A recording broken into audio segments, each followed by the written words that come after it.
Sekarang aku ingin menjelaskan tentang dampak-dampak perubahan sosial.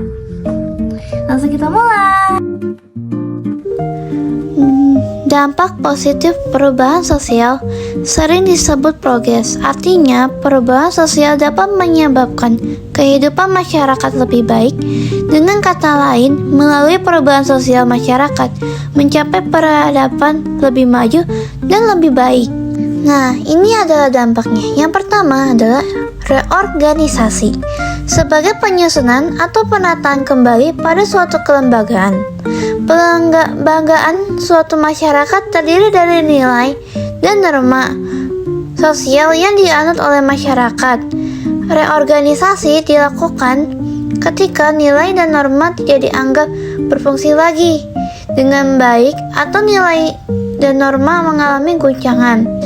Oleh karena itu, reorganisasi diperlukan untuk mengembalikan aturan sosial dengan memperbarui atau menciptakan nilai dan norma atau aturan baru dalam reorganisasi. Contohnya seperti organisasi pramuka dan juga organisasi OSIS.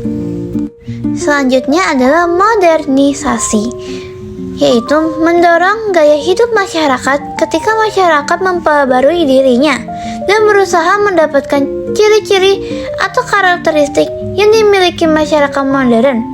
Manusia modern lebih mempercayai hal-hal yang mengandung unsur rasionalitas dibandingkan hal-hal yang gaib atau bersifat metafisik. Kesejahteraan masyarakat meningkat. Sekarang, kemudahan yang ditawarkan teknologi menjadikan kebutuhan masyarakat lebih mudah untuk terpenuhi. Pada akhirnya, dapat meningkatkan kesejahteraan masyarakat. Pendapat Schaeffer menyatakan bahwa teknologi memuat informasi mengenai cara menggunakan sumber daya material dari lingkungan untuk memenuhi kebutuhan dan keinginan manusia. Kesejahteraan manusia terpenuhi apabila kebutuhannya terpenuhi. Nah, contohnya seperti ada seseorang yang melakukan transaksi menggunakan kartu. Hal ini merupakan dampak positif perubahan sosial, terutama dalam perkembangan zaman. Nah, efisien dalam kehidupan masyarakat.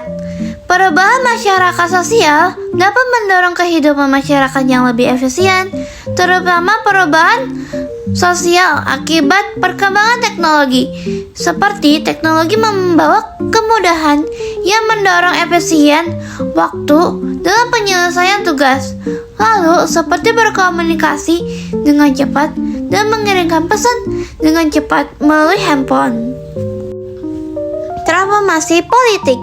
Perubahan sosial dalam bentuk revolusi dapat mengakibatkan terjadinya transformasi politik.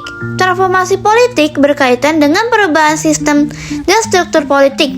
Salah satunya, perubahan yang paling menonjol dalam sejarah adalah pemerintahan Orde Baru yang berkembang secara demokratisi. Demokratisi merupakan bentuk perubahan ke arah kehidupan demokrasi yang tidak terbatas pada ranah politik dan pemerintah, tetapi juga pendidikan, sosial, budaya, dan hak asasi manusia. Demokratisasi muncul dari bagian kesadaran masyarakat atas transparansi, partisipasi, keadilan, dan kesejahteraan bersama masyarakat. Integrasi sosial. Perubahan sosial dapat mendorong terciptanya integrasi sosial. Proses integrasi sosial atau penyatuan sosial terjadi jika perubahan sosial membawa unsur-unsur yang cocok dalam nilai dan norma. Masyarakat akhirnya mengadopsi unsur-unsur baru tersebut sebagai bagian sistem yang sudah ada.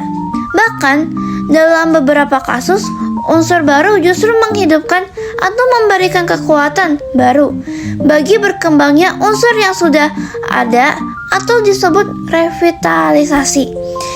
Contohnya, beberapa kelompok sosial secara positif menerima kegiatan pariwisata karena dapat menghidupkan kembali kebudayaan tradisional yang hampir punah.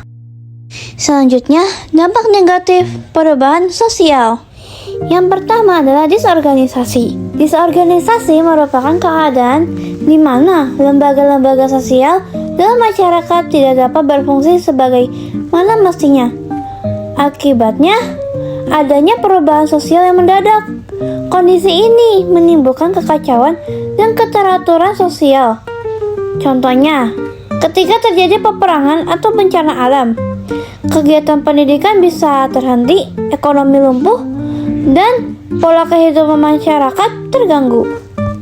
Nah, culture shock, gegar budaya. Culture shock atau gegar budaya adalah kondisi kejutan yang dialami seseorang ketika menghadapi budaya baru yang berbeda dengan budaya asalnya. Keadaan ini dapat menimbulkan kebingungan, keterasingan, bahkan stres. Misalnya, seseorang mahasiswa yang belajar di luar negeri harus beradaptasi dengan pola hidup masyarakat yang berbeda jauh dari kebiasaan di Indonesia. Selanjutnya, culture lag atau kesenjangan budaya. Culture lag atau kesenjangan budaya terjadi apabila perkembangan kebudayaan material atau teknologi lebih cepat dibandingkan kebudayaan non-material. Nilai, norma, adat. Akibatnya, masyarakat sering mengalami keterlambatan dalam menyesuaikan diri. Contohnya adalah teknologi bayi tabung yang sudah berkembang, namun belum sepenuhnya diterima di masyarakat karena faktor nilai agama dan etika. Nah, selanjutnya adalah anomi, adalah istilah yang dikemukakan oleh Emily Durkheim untuk menggambarkan keadaan masyarakat yang kehilangan nilai norma atau pedoman hidup akibat perubahan sosial yang cepat. Dalam situasi ini, individu menjadi bingung dalam menentukan mana yang benar dan salah. Misalnya, pada masa krisis ekonomi, banyak orang menempuh jalan curang atau menyimpang demi bertahan hidup. Kriminalitas dibagi menjadi dua, white collar crime, kejahatan kerah putih, di mana dilakukan oleh orang-orang berstatus sosial tinggi, biasanya berkaitan dengan dunia bisnis dan pemerintahan. Contohnya, korupsi, penggelapan, dan manipulasi pajak. Selanjutnya adalah blue collar crime atau kejahatan kerah biru, dilakukan oleh masyarakat kelas bawah dan sering disertai kekerasan. Contohnya, perampokan, pencurian, dan pembunuhan. Selanjutnya adalah pencemaran lingkungan. Perubahan sosial didorongi oleh industrialisasi dan pembangunan juga menimbulkan dampak berupa pencemaran lingkungan. Pencemaran dapat terjadi pada udara, air, dan tanah akibat limbah industri, asap kendaraan, serta pembangunan yang tidak terkendali. Akibatnya bisa banjir, polusi, penyakit, dan kerusakan ekosistem. Nah, selanjutnya adalah marginalisasi.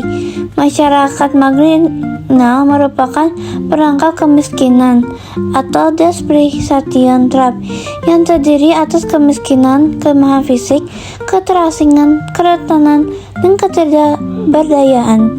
Kelima unsur tersebut saling mengaitkan sehingga menyebabkan marginalisasi.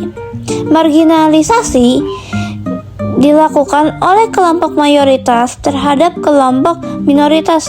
Akibatnya, kelompok minoritas mengalami ketidakberdayaan sehingga sulit untuk mengembangkan potensi dirinya.